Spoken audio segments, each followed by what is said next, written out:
Bienvenue dans Tuba. Je suis Géraldine Févra, consultante en stratégie et en organisation. Je t'aide à passer de sous-l'eau à CEO. Que tu sois freelance, solopreneur ou que tu veuilles le devenir, Tuba te fait plonger chaque semaine dans le monde de l'entrepreneuriat. Tous les mardis, retrouve un nouvel épisode où je pars à la rencontre d'entrepreneurs. Ici, tu trouveras des idées, des conseils, des outils pour ton business, pour t'aider à entreprendre de manière libre et pragmatique. En clair, pour faciliter ton entrepreneuriat. Bonne écoute! Aujourd'hui, je suis avec Florence. Bonjour à toi, comment ça va? Hello Géraldine, écoute, ça va très très bien. Merci de m'accueillir et toi, comment vas-tu? Et alors, je t'accueille avec grand plaisir et ça va super bien, merci. J'ai hâte d'avoir cet échange avec toi. Moi aussi. Cette saison, dans Tuba, on parle de fail d'entrepreneurs parce que souvent, on voit, notamment sur les réseaux sociaux, la partie plutôt belle de l'histoire, la partie très pimpante et cetera. Sauf que, quand on échange avec des entrepreneurs, on se rend compte qu'il y a une autre partie qui est parfois moins visible, mais qui pourtant existe. Et donc l'idée dans cette, saison de Tuba, c'était de pouvoir, lever un peu le tapis et puis pouvoir discuter avec, différents invités de cet aspect un peu moins, positif parfois, mais aussi nécessaire sans doute dans le process et notamment donc des fails. Alors, on va y venir assez vite, hein, dans le détail, mais des fails, des boulettes, des pieds dans le tapis, Mmh. qui arrivent forcément dans ce parcours entrepreneurial. Donc merci aujourd'hui d'être avec moi Florence pour venir, nous parler entre autres de ta vie de coach business, notamment en marketing d'autorité et de croissance. Alors pour commencer, est-ce que tu peux nous dire ce que c'est exactement? Oui, tout à fait. Alors le marketing d'autorité, c'est ce qui va permettre de te positionner toi sur le marché en tant que leader d'opinion et de devenir la référence de ton marché. Donc c'est évidemment d'aller travailler ta marque personnelle et ta marque commerciale parce que quand tu as une entreprise, évidemment, tu vas aussi vouloir développer la visibilité et la Mmh. notoriété de cette entreprise. Donc ce qui vaut pour ta marque personnelle vaut aussi pour ta marque commerciale. Et donc à travers le marketing d'autorité, je vais aider les entrepreneurs, les dirigeants, les managers à aller cibler un marché, de haut niveau, premium. Donc je vais les aider à identifier une cible de clients de haut niveau, à aller chercher en fait leurs besoins, leurs, enjeux Mmh. et à proposer en face évidemment des offres qui soient des offres, effectivement de haut de gamme, qui permettent de répondre à leurs difficultés et leurs urgences les plus prégnantes. Marketing de croissance, eh bien le marketing de croissance va être très utile là-dedans, puisque ça va nous permettre d'identifier tous les leviers sur lesquels on va pouvoir aller chercher de la croissance business. Donc, comment à travers une stratégie de visibilité, une stratégie de notoriété, on va pouvoir optimiser les taux de conversion? C'est-à-dire comment on va pouvoir transformer de simples visiteurs en abonnés sur LinkedIn, par exemple, Mmh. puis évidemment prospects qualifiés et enfin générer des rendez-vous qui nous permettent de signer des contrats rentables et profitables. C'est ultra clair, merci beaucoup et c'est aussi ultra important quand on est entrepreneur parce que parfois on se lance en se disant: «J'ai une compétence, c'est génial, le monde m'attend, je vais pouvoir la vendre» et spoiler alert, pas tout le temps ou ça n'arrive pas tout le temps de manière aussi automatique. Il y a un léger passage entre les 2 à creuser. On y reviendra, mais en tout cas merci de nous avoir expliqué, un peu plus en détail, ce que tu faisais. Pour les auditeurs et auditrices qui ne te connaîtraient pas, au-delà de ce que tu fais, est-ce que tu peux te présenter et nous dire qui tu es? Oui, alors la meilleure manière en fait de me présenter à toi et à vous tous, c'est de vous dire que déjà dans le passé, j'ai fait plus de 15 ans d'expérience en gestion de réputation de très grandes marques. J'accompagnais donc des grands acteurs parmi effectivement les Fortune 100, les Fortune 500, le CAC 40, à prendre la parole en fait sur les médias d'influence Mmh. et à devenir des marques favorites de leur public. Donc je travaillais vraiment la réputation et la perception d'image. C'est ce OK. qui m'a amené ensuite à me guider vers le marketing de croissance, le growth marketing, puisque j'avais besoin de corréler ces 2 univers et surtout de m'appuyer sur une data, sur de la donnée, Mmh. une compréhension marché et client qui était justement extrêmement pragmatique, de façon à mettre en place toute une stratégie d'acquisition, de fidélisation des clients pour augmenter, bien, la valeur à vie, la valeur, monétaire générée par les clients et faire en sorte que les business que j'accompagne soient des business profitables. Trop bien. Donc en effet, je comprends la logique et de comment tu es arrivé là et merci beaucoup d'ailleurs de franciser tous les termes parce que quand tu le dis en français, j'entends la version anglaise dans ma tête, mais je ne l'avais jamais entendu en français, pour certains termes et c'est aussi très bien et on comprend très bien ce que c'est, ce que ça veut dire, comme quoi, on peut aussi très bien utiliser le français. Merci. On peut au maximum. Avant de rentrer dans le vif du sujet de cet épisode, je me rends compte quand je parle de fail avec des entrepreneurs qu'il y a une notion extrêmement subjective, en fait, à la notion de fail et donc pour commencer, j'aimerais savoir quelle est toi ta définition d'un fail? Alors pour moi, la définition d'un fail, c'est un échec qui va se transformer en réussite. J'estime qu'il n'y a pas d'échecs qui sont des échecs à partir du moment où tu en tires des clés d'enseignement et que derrière, eh bien, tu les utilises à profit pour ton business. OK. Ça Donc marche l'échec, c'est aussi juste une étape, en fait? Pardon. C'est ça, Mmh. c'est une étape en fait qui rentre dans le domaine de l'expérimentation et à partir du moment où tu te dis: «Bah, après tout, c'est qu'un échec, ça ne définit pas ma valeur, ça ne remet pas en question qui je suis», Mmh. et en fait, tu vas prendre dans l'échec toute cette notion de plaisir qui est: «OK, je découvre des choses essentielles et à partir des découvertes que je fais, qu'est-ce que je peux améliorer dans ma stratégie, dans mon plan d'action au quotidien pour faire développer mon business d'entrepreneur?» Très clair. J'ai entendu le mot découverte dans ce que tu as dit, je trouve ça très positif. En fait, une découverte, c'est un truc sympa en général, on se dit: «Ah, c'est chouette», et visuellement, ça m'a fait penser à une pioche en disant finalement le fail, c'est une pioche où tu creuses et tu sais pas trop sur quoi tu vas tomber, mais en tout cas, selon ce que tu vas découvrir au fil de l'eau, potentiellement, c'est des outils ou des choses que tu vas réutiliser un peu plus loin et qui vont te permettre aussi de construire, alors que ce soit un business, que ce soit, une stratégie et cetera, mais c'est un peu cette logique-là. Oui, en fait, c'est tu veux, c'est se positionner à la place d'un défricheur. Tu vas aller en quête de croissance, tu vas aller en quête de solutions, un peu comme un aventurier, comme un Mmh. explorateur et l'objectif, c'est de se dire: «OK, en chemin, ce que je vais faire, c'est que je vais découvrir des choses et ces découvertes-là, au fur et à mesure, peut-être qu'elles vont me confirmer ou me conforter dans ma position, Mmh mh. peut-être qu'elles vont venir totalement challenger mes avis, mes opinions et c'est tant mieux». Mmh. Parce que justement, je pense que la croissance et l'épanouissement résident dans le fait d'accepter qu'il y a des impondérables et que c'est ça, ces impondérables qui nous permettent d'être des êtres résilients et pareil des business résilients. Absolument. Merci beaucoup. Pour entrer donc un peu plus dans le vif du sujet, et parler d'un cas, concret, est-ce que tu peux, nous parler d'un fail, dans Oui. les détails? Je peux te ramener en fait au temps où j'ai voulu me lancer et Oui. là, je crois que ça a été le pire fail de ma vie.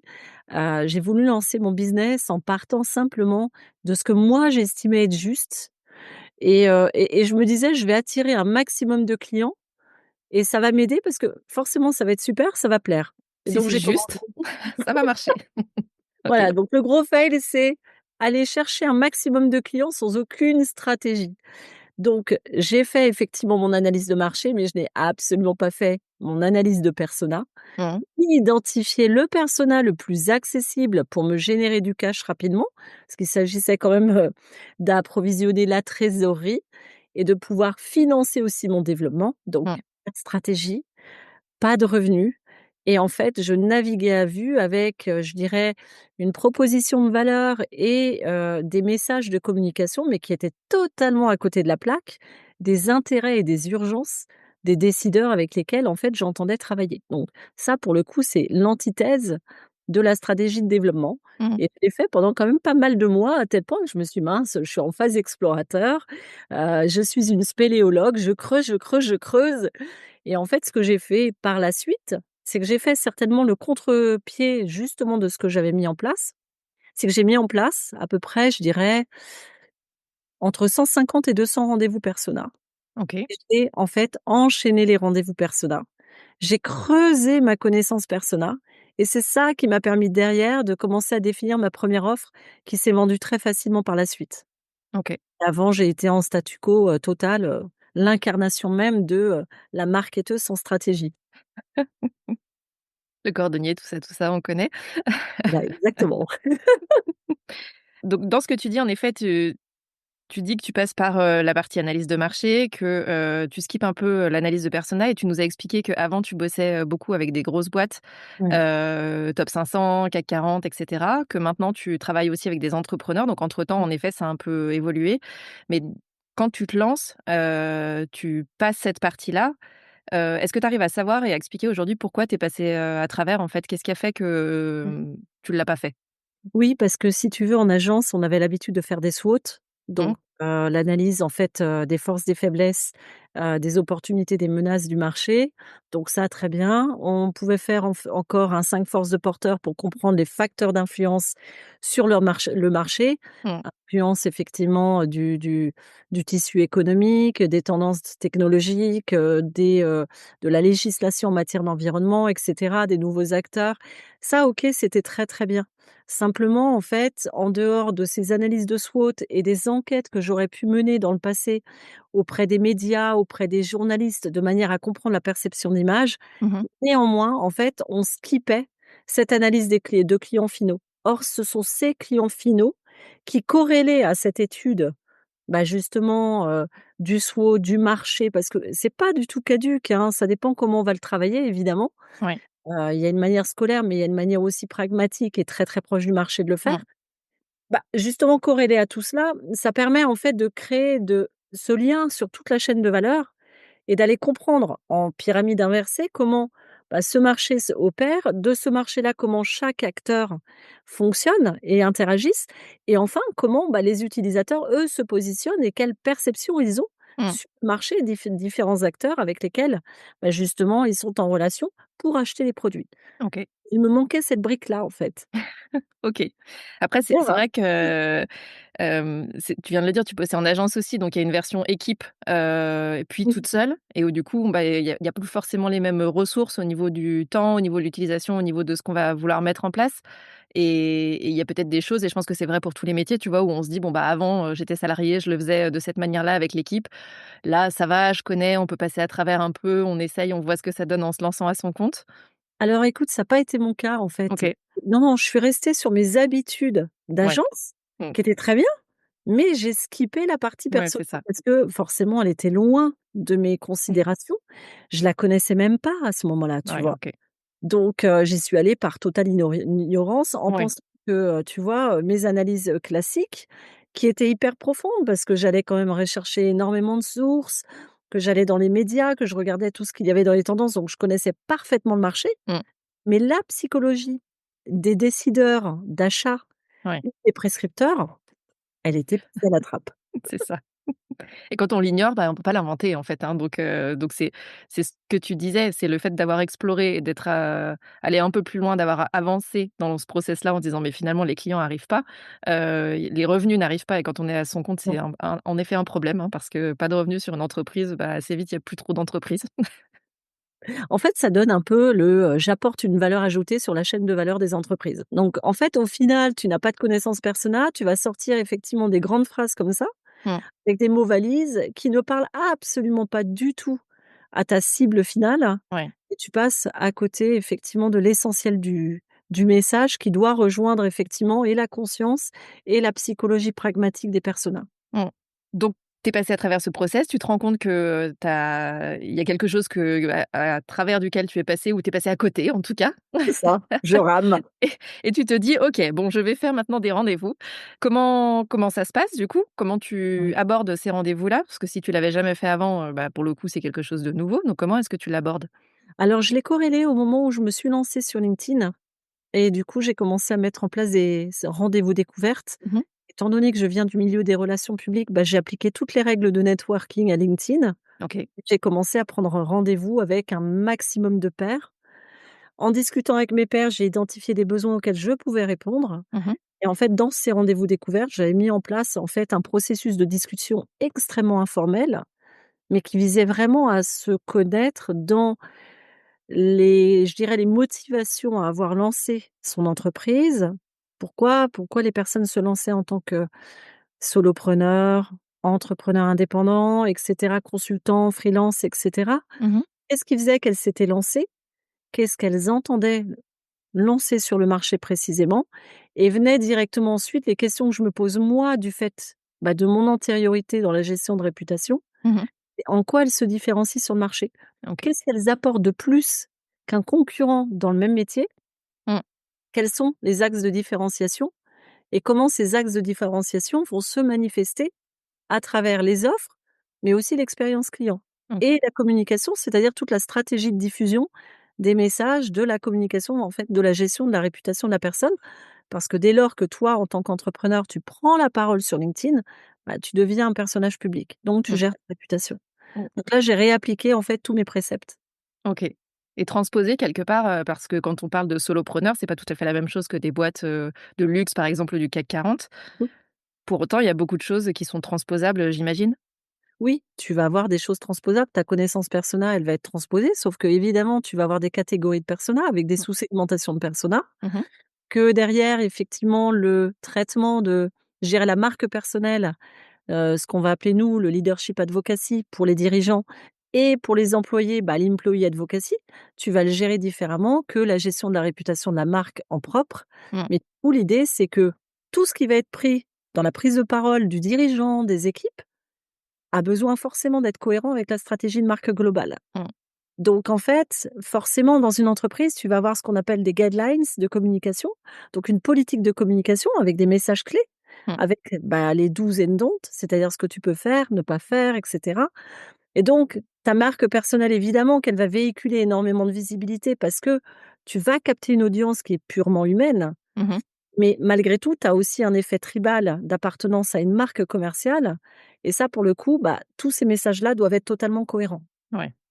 OK, et en effet, c'est tout à fait transposable. Après, c'est juste que les guidelines, quand on est tout seul, a priori, c'est plus facile à suivre parce qu'on est seul à appliquer.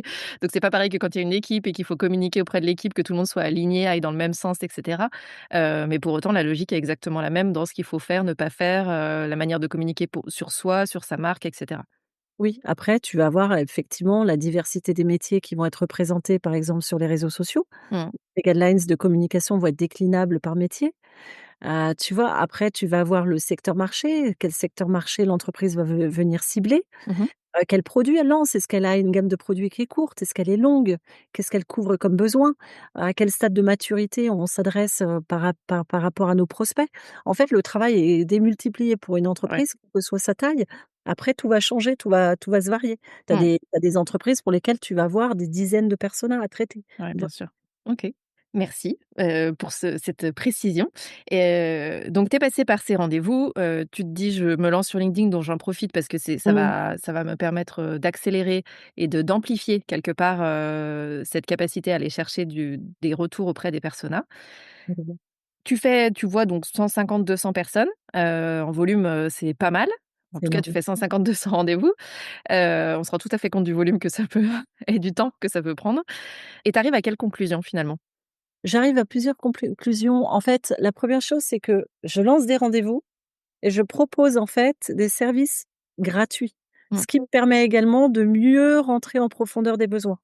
Donc ça me permet de capter un maximum de données et Mmh. surtout par la pratique de voir à peu près quelles sont les habitudes de travail des entrepreneurs. Oui. Derrière, en fait, ce qu'elles attendent en termes d'expérience Mmh client. mh. Donc j'affûte tout ça et j'arrive à une conclusion qui est: 1, évidemment, je vois qu'il y a une problématique de structuration business, Mmh. avec en plus un éparpillement qui est quand même vraiment important. On se lance, on a été la plupart du temps déterminé par un poste, une fonction en tant que salarié, des rapports hiérarchiques. Là, en fait, on doit se redéterminer. Mmh. Se redéterminer, c'est faire peau neuve, comprendre comment l'ancien peut quand même incarner notre vie actuelle et comment, en fait, on va pouvoir se positionner aujourd'hui sur un marché, bah, sur lequel il y a des fois des acteurs qui font la même chose. D'où le fait de travailler l'autorité, c'est comment je vais être différent et comment je me positionne sur un marché qui est plutôt, je dirais, premium, Mmh. c'est-à-dire aller chercher une cible qui soit rentable, mais vraiment rentable. Et ça, c'est la première conclusion. Donc ça, déjà, de bien comprendre qu'il y a une dispersion, il y a une problématique de structuration et il y a des métiers. En fait, l'entrepreneuriat, c'est une diversité de métiers et que cette diversité de métiers, elle a besoin d'être acquise. Mmh. On ne sait pas par où commencer, première chose.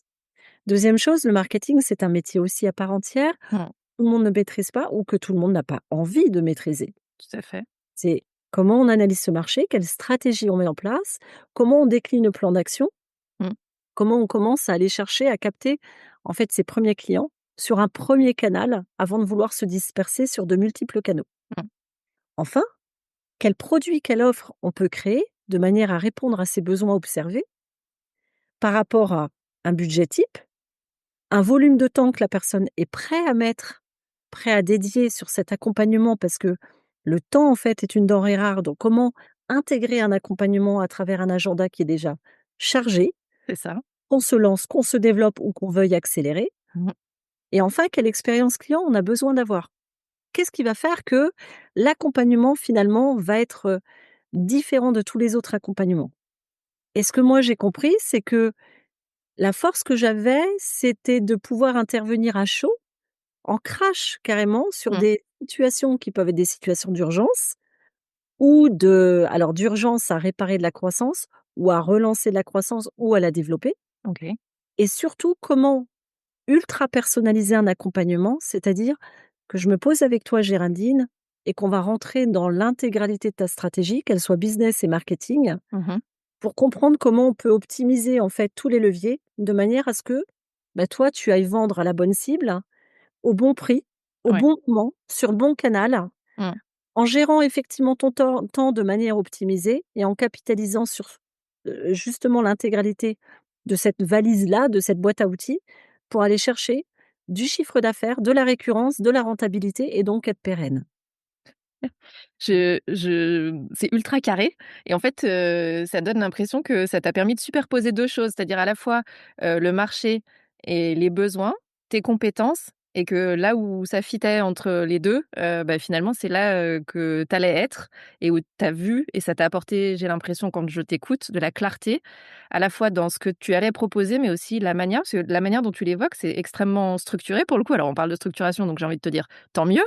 Oui, Hem, mais ces 4 pans de, on est éparpillé, on sait pas trop, par où commencer et potentiellement il y a la notion de devoir se redéterminer par rapport à ce qu'on a fait avant, puis l'idée de, ben, j'ai fait avant, peu importe, mais maintenant j'ai mon entreprise, donc j'ai besoin de développer et le marketing est un très bon outil pour développer, pour se faire connaître, pour aller chercher des clients, donc pour créer des offres, des produits et si possible avec une expérience client qui va me différencier de ce qui se passe déjà sur le marché. Heureusement que tu l'as faite, dites donc cette analyse parce que pour le coup, quand tu l'expliques comme ça paraît une évidence et en effet, encore une fois, une clarté absolue dans, mmh. la manière que ça a eu de mettre en exergue à la fois tes compétences et la manière dont tu allais les utiliser aujourd'hui avec cette cible-là.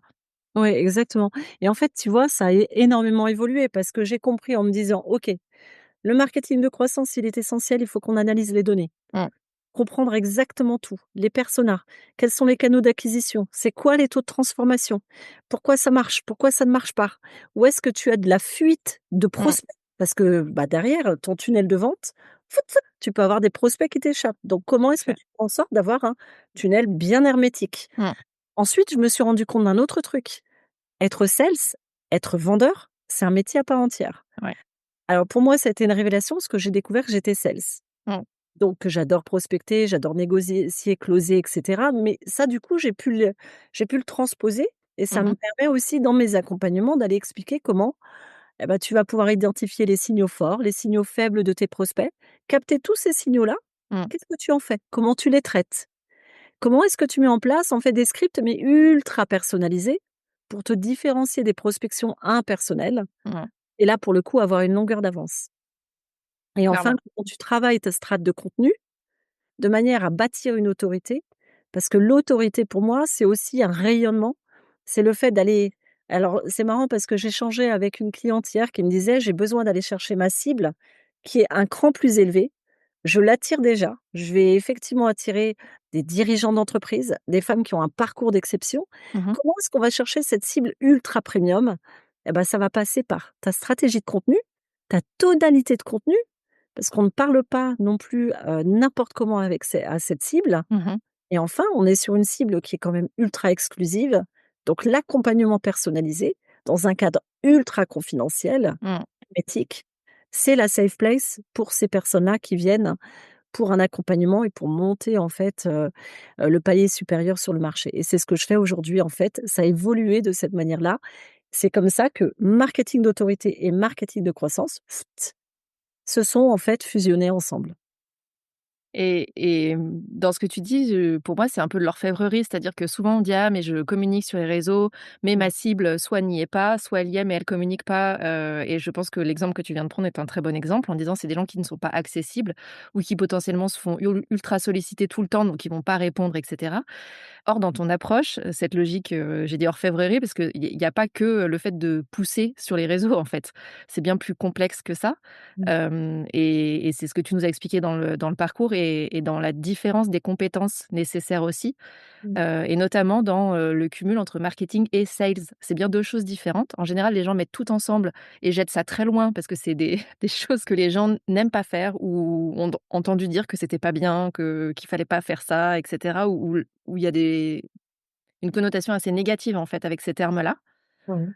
Or, la manière dont tu viens de l'expliquer, ça paraît très doux, en fait, Mmh. versus agressif de l'autre côté, qui sont des mots qu'on entend souvent par rapport à la vente, tu vois? De: «Non, mais moi, je suis pas vendeur d'aspirateur». Ça peut être fait autrement, en fait. En fait, c'est à partir du moment où tu es véritablement à l'écoute de tes personas, Mmh, tu vas faire pareil dans ta prospection. C'est-à-dire que tu vas regarder le moindre détail, la moindre information. Je te donne un exemple très pragmatique. Regarde les commentaires de ta cible sur LinkedIn et tu auras une idée des centres d'intérêt, des événements dans lesquels elle intervient, mmh, des créateurs qu'elle commande, des sujets qui la passionnent. mmh, Et là, dans ta façon de prospecter, évidemment, c'est pas une histoire de vente, c'est une histoire de nouer une relation d'abord de proximité. mmh, Et dans la prospection, donc dans la l'entrée en relation avec la personne, là, même si elle correspond sur le papier à ta cible, dans l'échange, tu vas pouvoir identifier si c'est véritablement ta cible. Est-ce qu'elle mmh, est mature pour passer à l'achat? Est-ce qu'elle a la trésor pour? mmh, Est-ce qu'elle a des objectifs et des valeurs et une vision qui sont corrélées avec les tiennes? Est-ce que ça peut matcher? Ça, tu ne peux le savoir qu'en discutant avec elle. mmh. Clairement et c'est cette partie-là qui est très riche, moi, je trouve, Oui, parce que pour le coup, on retrouve une relation, humaine quand même si c'est à distance, même si ça peut être digitalisé et cetera, mais mmh, un vrai échange entre humains et pas juste quelque chose d'automatisé, de c'est les mêmes mots pour tout le monde et cetera. Parce que tu viens de le dire, tout le monde n'a pas le même timing, tout le monde n'a pas forcément le même besoin ou au même niveau. Tout le monde n'a pas besoin forcément de la même approche non plus ou et tout ça doit être adapté et donc de fait, ça peut pas être, automatique et c'est vrai que quand on parle structuration, souvent on entend, «Comment est-ce que je peux automatiser pour gagner du temps?» tu peux. Tu peux, mais sur cet aspect, tu peux à condition d'être très au clair et très précis déjà sur les éléments de ta cible, de la manière dont elle a besoin d'avancer, de son niveau de maturité. Mmh. Et considérer que ta cible a forcément tout le temps le même niveau de maturité, c'est prendre le risque de passer à côté de pas mal de gens, en fait. Oui et je pense que, tu vois, tu parles d'automatisation, je suis à fond pour l'automatisation des processus. Mmh, Là, c'est les processus, c'est toutes les tâches répétitives et chronophages. mmh, Là, si on veut aller prospecter et nous, on est entrepreneurs et qu'on va chercher une cible qui est plutôt premium, j'entends. À partir du moment où la cible, elle est premium, c'est une prospection personnalisée. mmh, On ne le fera pas, je veux dire, on pourra pas avoir les mêmes résultats en automatisant la prospection.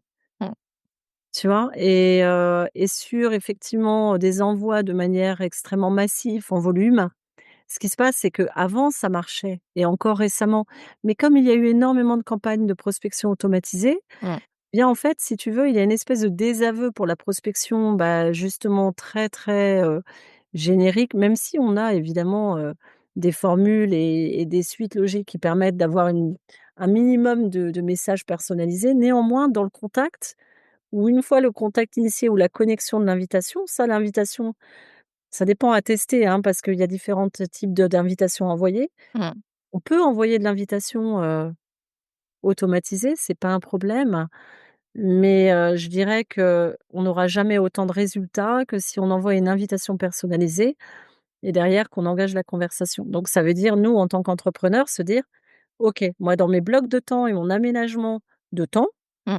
quel bloc de temps je peux mettre en place tous les jours pour gérer mon développement commercial?» Parce que c'est stratégique Oui, c'est ça. et que le temps, là, devient une valeur, hyper importante. Ça prend du temps, c'est la réalité. Ouais, alors ça prend du temps, aussi parce que tu le disais, il y a une question d'affinage aussi, d'échanger. C'est les échanges qui vont se dire: «Ah bah d'accord, en fait, j'avais compris ça, mais en fait, c'était pas exactement ça. Donc je vais affiner pour les prochains messages que je vais envoyer ou dans les prochains échanges ou le prochain post que je vais faire parce que j'ai recueilli de la data». Depuis tout à l'heure, tu parles beaucoup de données, de data, Mmh. ça me plaît beaucoup. Parce que c'est tout ça, c'est pas épiphométrique, en fait. C'est parce qu'on échange avec des gens qu'on a des retours. Si on reprend, l'histoire de notre pioche tout à l'heure et de choses qu'on collecte au fil de l'exploration, c'est ces retours-là qui permettent de construire et d'affiner Oui. et souvent, pour pas dire tout le temps, c'est à la fois le marché et les personas qui ont la réponse à nos questions de finalement, c'est quoi les bénéfices? Comment est-ce que je me positionne et cetera. C'est en parlant avec eux qu'on a ces réponses-là parce que c'est eux qui vont nous le dire si on pose Mmh. les questions correctement. Exactement. En fait, moi, je vais te donner un exemple. J'ai une, messagerie qui est mais blindée de chez blindée de messages parce que toutes les personnes qui rentrent, par quelque canal que ce soit, c'est-à-dire que je fais ce qu'on appelle du setting, hein, donc j'engage la conversation Mmh mh. auprès des personnes qui ont visité mon profil, qui se sont abonnées, auprès des personnes qui ont commenté en étant en contact d'eux, auprès des gens qui m'ont envoyé des invitations muettes, Mmh. auprès des suggestions faites par LinkedIn de contacts que je n'ai pas dans mes contacts 1. Donc ce sont autant de canaux d'acquisition sous la Mmh. bannière en fait de LinkedIn. Et en fait, en discutant avec eux, je creuse, je leur pose des questions, je les challenge, je les fais réfléchir sur plein de choses, le positionnement, la manière dont ils communiquent, et cetera. Ça devient vraiment un échange à bâton rompu. Mmh. Et donc j'ai un retour énorme qui me permet d'enrichir cette connaissance persona, Mmh. en plus de mes questionnaires de qualification de rendez-vous prospect, les questionnaires de feedback à chaque session de travail d'accompagnement et en fin d'accompagnement. Et mes enquêtes en fait de perception, d'images que je peux faire à peu près 2 fois dans l'année. Mmh. Tout ça mis bout en bout, c'est un capital de data qui est énormissime. Ah ouais, c'est clair. C'est extrêmement riche, en fait. Ouais. C'est une vraie capitalisation et une vraie évolution et quand bien même toi tu réfléchirais à une autre offre, ou à d'autres, nouvelles choses, finalement tu as toute cette matière-là à réanalyser potentiellement, à recreuser sous un nouvel angle si tu te dis: «Ah, est-ce que cette offre j'y avais pas pensé, mais si j'essaie de la plugger avec les informations que j'ai déjà quelque part dans ma base, globale, qu'est-ce que ça donne? Est-ce que c'est des éléments qui sont déjà remontés d'une manière ou d'une autre? Est-ce que potentiellement c'est quelque chose à creuser en fait?» En fait, tu accompagnes, c'est simple, tu vois ton persona évoluer, parce qu'il évolue, hein, Oui. évidemment. Donc ton persona évolue, ton business aussi. Bah, sauf qu'à un moment donné, il y a le pivot va arriver. Mmh. Le pivot est déjà assez brutal à traverser. Et ben, quand tu passes par ta phase de pivot, ça te permet toi, vis-à-vis de ces personas avec qui tu as une vraie relation en Mmh. plus, bah, d'aller pitcher, ton pivot et d'aller pitcher tes nouvelles offres. Ouais. Et c'est super rassurant parce qu'en pivot, en général, on est un peu en PLS quand même, hein. C'est ça, c'est le moment, j'ai une super idée, là, on est à un pic très élevé de c'est super et après quand on se dit: «OK, comment je la concrétise?» là, c'est beaucoup moins élevé donc c'est rassurant finalement de se dire c'est vraiment ça, de se dire finalement peut-être que moi je sais pas, mais si je vais creuser auprès d'eux, ils vont me conforter ou pas d'ailleurs dans cette idée, mais en tout cas ça permet encore une fois d'affiner et de se dire: «OK, est-ce que j'y vais vraiment? Si j'y vais, sous quel angle? Comment est-ce que ça a de la valeur pour eux?» Et potentiellement de verrouiller d'ailleurs déjà des premiers clients sur ce pivot et sur cette nouvelle offre. Parce que comme on est déjà en confiance avec ces gens-là, bah, c'est quand même plus facile, d'avancer que, avec des gens, avec qui on n'aurait jamais échangé, sur le sujet, quoi. Exactement, et c'est beaucoup plus simple. Ça permet vraiment de valider, le nouveau pivot et de voir même, tu vois, de challenger la politique de prix. Mmh, Parce que tu fais évoluer tes prix, donc évidemment tu challenges tout ça. C'est très intéressant, en fait. mmh, Et les personas, en fait, te donnent déjà, dans le cadre de tes accompagnements actuels, ils te donnent des informations. Donc, tout à fait. les informations qu'ils te donnent, je dirais, augurent le pivot qui va venir derrière. Mmh, ouais et quand tu dis ça, ça me fait penser aussi à une logique un peu d'écosystème. C'est-à-dire qu'on rentre quelque part avec ces personas et ces clients-là, par une première offre et puis ensuite ils évoluent nous aussi, hein, parce que des fois on est OK avec une offre et puis au bout de 6 mois, 12 mois, 18, peu importe, on se dit: «Bon finalement j'aimerais bien faire un peu évoluer» et c'est cette écoute qui fait, et qui finalement va permettre aussi cet écosystème de très bien la personne est rentrée avec ce besoin-là, mais le besoin a évolué. Est-ce que moi j'ai envie d'évoluer aussi au niveau de mes Ouais. offres et d'accompagner sur l'étape d'après, par rapport à ses besoins et cetera. Parfois, c'est non et c'est OK. Parfois, on n'a pas envie pour plein de raisons. On se dit: «Ben, son besoin, ce serait X, Y, moi X, ça m'intéresse, mais Y un peu moins». Mais en tout cas, c'est se poser la question et avoir encore une fois ces données-là, c'est ultra, ultra intéressant parce que ça permet quand même, encore une fois, de rassurer et d'être sur des choses factuelles plutôt que, le sens du vent me dit que peut-être il y aurait une offre à créer, sur ce truc-là, quoi. Ouais, ouais, en fait, tu vois ça, tu t'en rends compte sur le terrain. Tu vois, typiquement, moi, j'ai, les clientes qui sont vraiment mais ultra premium re-signent chez moi. Mmh, Donc on est sur des accompagnements qui partent sur 10-12 mois sans aucun problème mmh, et sur des accompagnements à étiquette. Donc on sait que voilà, ça se dessine au fur et à mesure oui, et tu as des besoins récurrents. Donc après, tu peux tout à fait envisager la structuration de l'accompagnement long terme. mmh. Oui, c'est Ça, ça qui est intéressant. c'est très intéressant. Ça se bâtit, en fait. C'est ça, c'est ça. C'est tu pas commencé avec des offres, de 12 mois d'un coup, tu es rentrée ou elles sont rentrées par une autre offre et puis c'est la confiance qui fait que, bah, finalement, on part ensemble pour un an parce que, j'ai besoin de sécuriser aussi sur le long terme et on se connaît et donc c'est mieux d'y aller ensemble, en fait. Exactement, Mmh. exactement. Si c'était à refaire, est-ce que tu referais la même, boulette, le même fail? Ah bah, non. Maintenant tu le sais, mais en même temps tu disais: «Je connaissais pas le» enfin ça t'a apporté des choses quand même au passage? Ah oui, oui, oui, non, mais je pense que je suis devenue je pense que je suis devenue vraiment, mais alors pour le coup, une fan, mais inconditionnelle de l'étude persona. Mmh. Je pense que ça m'a rendue amoureuse de cette étude-là et donc si je devais le refaire, évidemment que je ne le referais pas, tu vois? J'irais direct dans ma connaissance S'il y persona a et un truc, je commencerai par ça, c'est ça. écoute, demain, je peux me retrouver avec rien du tout, c'est connaissance de persona direct. Mmh. OK. Ouais, si tu recommences un business demain qui n'a rien à voir avec ce que tu fais aujourd'hui, tu commences par là. Ah ouais, ça sera là et je vais le faire de manière non douloureuse. OK. C'est-à-dire qu'à chaque point de contact, je vais mettre en place des questionnaires ultra ciblés de manière à commencer à collecter, Mmh. des données rapidement. OK. Et tu repasserais par des SWOT et des PESTEL? Alors écoute, moi alors pour le coup, le SWOT et le pestel, on peut dire ce qu'on veut et on pourra dire que c'est pourri et que c'est désuet. Moi, je pense qu'il faut regarder quand même les choses de fond parce que Mmh. si tu cibles certaines entreprises, aujourd'hui, vois-le avec le tissu économique qui est et la géopolitique Ouais, internationale, c'est clair. tu as des boîtes qui vont ralentir les investissements. Si tu n'es pas juste un petit peu en éveil de cette info-là, Mmh. ça va être compliqué pour toi d'aller vendre. Ouais. Donc c'est quand même important d'aller formaliser une connaissance économique, micro et macroéconomique, Mmh. quand tu vas cibler des entreprises qui sont comme ça imbriquées et fortement liées à l'évolution internationale. Ouais, tout à fait. Dis que les grandes boîtes aujourd'hui, tu vas y réfléchir et tu vas voir quelle modalité tu vas pouvoir, je veux dire utiliser, mais surtout sur quel type d'accompagnement tu peux aller te vendre. Mmh. Il va y avoir des coupes budgétaires parce que il va y avoir des priorisations versus d'autres. Mmh. Il va y avoir certainement peut-être moins de recours aux prestats externes. Tout ça, donc ça se travaille. Oui, tout à fait. Donc c'est pas persona à la place de, c'est d'abord persona, quoi qu'il arrive, et ensuite en fonction, en effet, de la cible, et d'un certain nombre de critères, aller creuser quand même, les parties, Mmh. marché plus global, en fait, macro, micro. C'est indispensable parce qu'en Ouais. fait, tu sais, on te parle de persona, mais on te parle toujours de persona. Les personas, c'est vraiment on va dire que ce sont les personnes morales. Ce Mmh. sont les acheteurs et les prescripteurs. Ils sont dans un contexte. Voilà, ces acheteurs et ces prescripteurs, ils sont rattachés en fait à des comptes, des Mmh. organisations.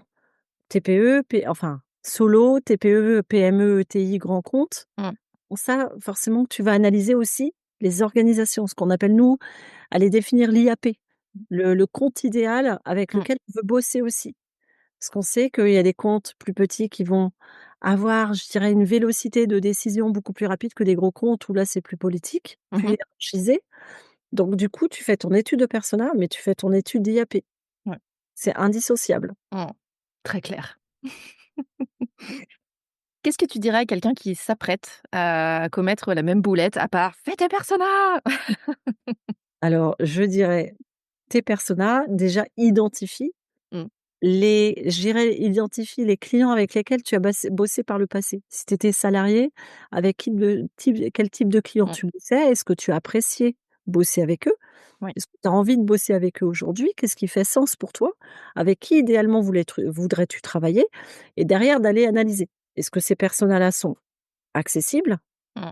Est-ce qu'ils ont du budget? Sur quel canal tu vas les retrouver?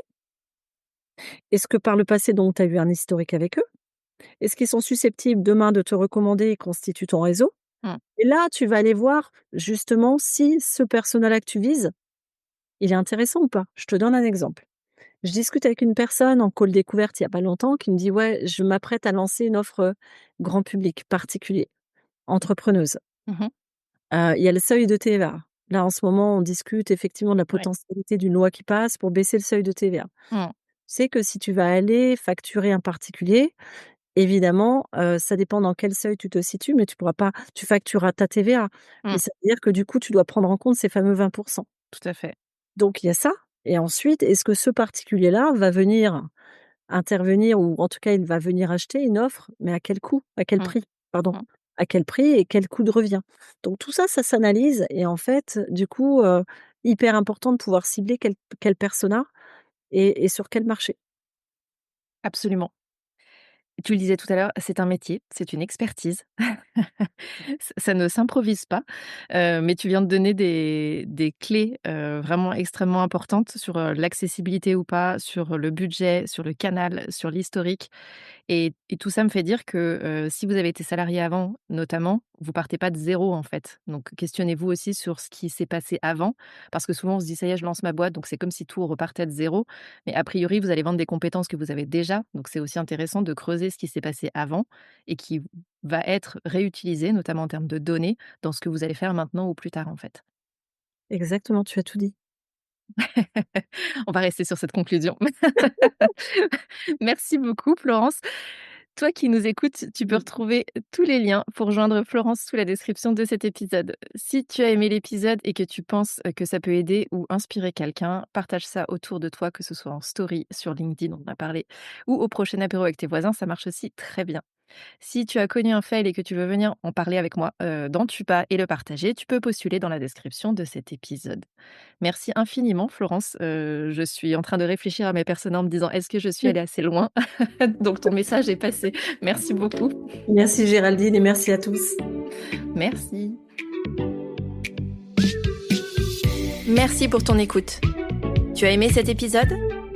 Si tu veux promouvoir Tuba, la meilleure façon de le faire, c'est de laisser un avis 5 étoiles sur ta plateforme d'écoute préférée. Tu peux t'abonner pour ne pas rater les prochains épisodes et partager celui-ci avec d'autres entrepreneurs à qui il pourrait être utile. Si tu veux me faire un retour direct, retrouve les liens pour me contacter en description de l'épisode. On se retrouve la semaine prochaine.